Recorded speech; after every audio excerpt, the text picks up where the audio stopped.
What's up, you guys? Mr. Matt here. So, in this week's music lesson, I'm going to go over two things with you guys. Just before we get started, really quick, this video is for my second graders, and I just want to let all of you guys know that I really miss you guys, and I cannot wait to see you guys back in class. I'm really looking forward to it. I hope that these music lessons online have been helping. If you have any questions, everything is on those papers that you guys should be receiving. So, you have two things that you guys need to fill out this week.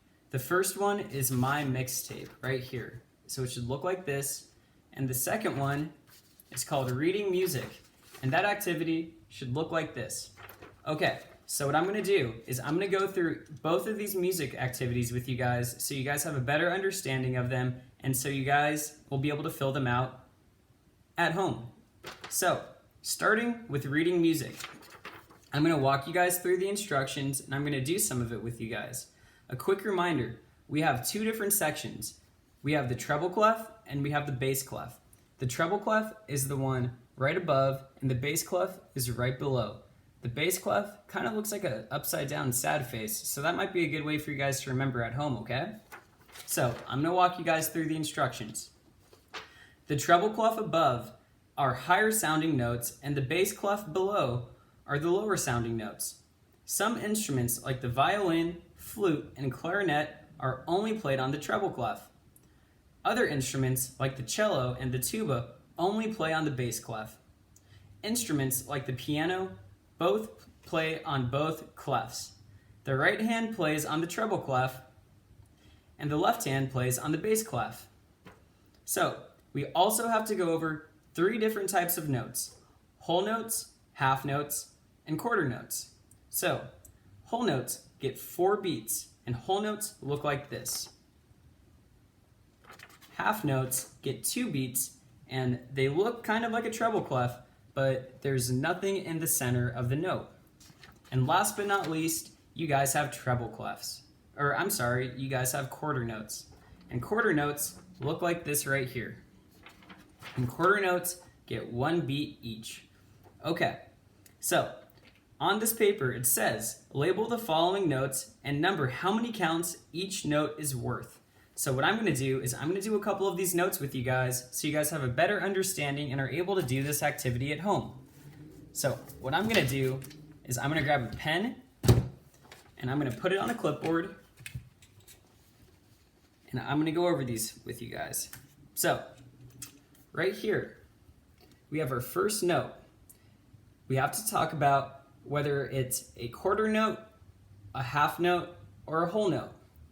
If you guys get lost, everything that you need is right here and up above. So this note right here is a what? That's right, it's a quarter note, and that gets 1 beat. And what we also have to do is we have to write out the note name. So we already know that it's a quarter note and it gets 1 beat, but we also have to find the name of the note. So it's on the first line. So we're going to go up to our treble clef.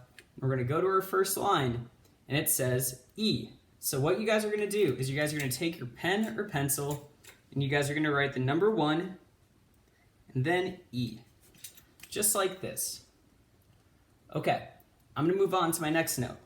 So, up above, on the second space, we have this note right here. And this is that's right, half note. And this gets 2 beats.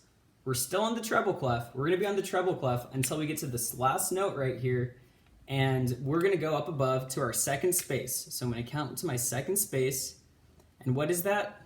That's right, it's an A. So we're going to write the number 2 and then A.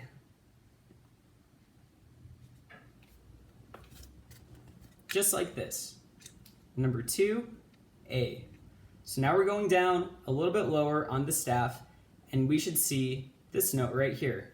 Even though there's a line in it, it's still going to be called a whole note right here. The reason why is because there's no stem on the note. So this line right here is just signifying something on the piano called middle C. So we're going to go up and we're going to look for our C. It should be the first one that you guys see on the treble clef. So what I'm going to do is I'm going to write the number 4 for whole note and then C for my note. Just like this. So far, We have one quarter note, so I wrote 1 and then the note name E. We have one half note right here, so I wrote a number 2 and then the note name A. And we have one whole note right here, and I wrote the number 4 and C. I'm going to do one more with you guys, and I'm sure that you guys can do the rest on your own because I don't want to give you too many of these answers. Okay, so this last one right here is on our first bass on, again, the treble clef. So we're going to move up to the treble clef, and we're going to go to the first space. And that one says, that's right, F. This F right here is also a half note, so we're going to write a number 2 right next to it. Just like this.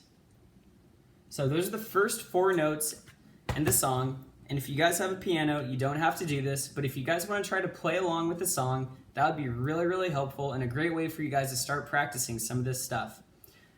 Moving on, I'm going to go to my second page right here. So we have this paper right here called My Mixtape. I'm going to go over this with you guys really quick, and it's up to you guys to decide whatever songs that you guys want to put on these things. So the first one, I'm going to read out the instructions. Music is a complex and multi-sensory form of literature. Sometimes just hearing a song can conjure a powerful emotion or memory. Think carefully about your favorite songs and why you love them. Then use the prompts to create a mixtape of your top 10 best hits. Okay, so what you guys are going to do is you guys are going to go down and read out all of these right here, and then explain for each one why you chose each song. So the first one says, best song to wake up to. So if these songs are in a movie, a TV show that you guys like, or a musical, you can also use those too. It doesn't have to be from a band or a singer or songwriter. It's pretty universal. Again, if it's from a movie, a TV show, a video game, a musical, feel free to use those. So best song to wake up to. Think about a song that makes you really happy and why you want to wake up, and then write out why you chose that song. The second one, best cruising in the car song. This is a really good one because there's so many songs that you guys can choose. There might be a song that you like to listen to when you're on a road trip with your family and friends.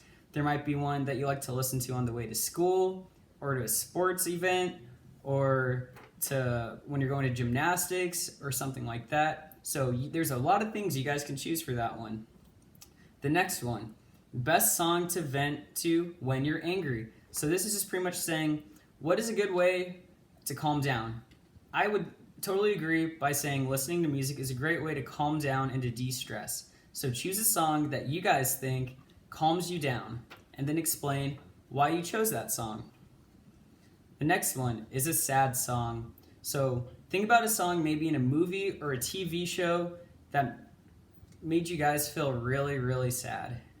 The next one, favorite 80s song. So with these ones, if you don't know an 80s song, that's okay. Ask your mom or ask your dad or ask an older brother or sister or family member because they probably know a lot more about 80s music than you do since you're in 2nd grade. Okay, next one, best song to dance to. So even if you don't like to dance, maybe it's a song that makes you feel really motivated, maybe it's something that you like to jump up and down to, or even exercise to. The next one, song that represents your best. So what this is pretty much saying is a song that makes you as a person feel good about yourself, and then explain why you chose that song and why it makes you feel good. The next one, a song that represents a cherished memory. So this song could be maybe a song that your older brother or sister, your mom or dad, or a family member used to play for you, sing to you when you were younger that you still remember now. The next one is best song to fall asleep to. So this song might be something you might have listened to when you were younger to help you fall asleep, to make you feel safe. And the last one, favorite 90s song. So with this song right here, I would ask your older brother or sister, your mom or dad, or a family member what their favorite song is, or maybe a song that you already enjoy that's from the 90s, because again, they might know a little bit more about 80s and 90s music than you. Okay guys, thank you so much for tuning in. I really hope that this helps. Again, I miss you guys so much, and I cannot wait to see you in class. I'm counting down the days already. Please stay safe. If you guys need anything, feel free to reach out. I'm here for you guys. Have the best day ever. Bye.